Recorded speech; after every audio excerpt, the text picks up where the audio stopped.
Hello everyone, good day. So ngayon naman guys, tuturuan ko kayo kung paano natin i-add ang ating YouTube channel link sa ating Facebook account o sa ating Facebook page. Una, i-open natin ang ating YouTube channel. Okay guys, so ngayon, pindutin natin yung 3 dot nasa upper right corner. Ayan. So ang gagawin natin ngayon guys, share.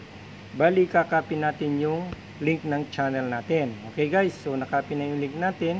So ngayon pupunta tayo sa ating Facebook. Okay, so ngayon na guys, nandito tayo sa ating Facebook page. Okay, so ang gagawin nyo ngayon guys, pindutin nyo itong about. Yan.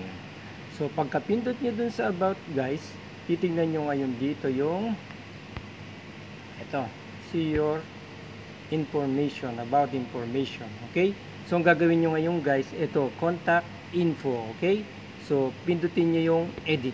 Ayan. So ngayon guys, ito, nandito ngayon yung website. Okay, so ang gagawin nyo ngayon, add website. Ayan. So ang gagawin nyo ngayon guys, ipi-paste lang natin yung ating link. Okay guys, so yan ang ating link. Tapos gagawin lang natin guys, save natin. Ayan.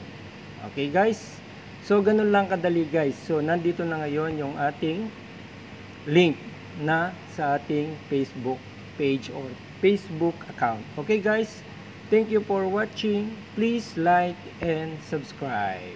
Okay guys, bye bye.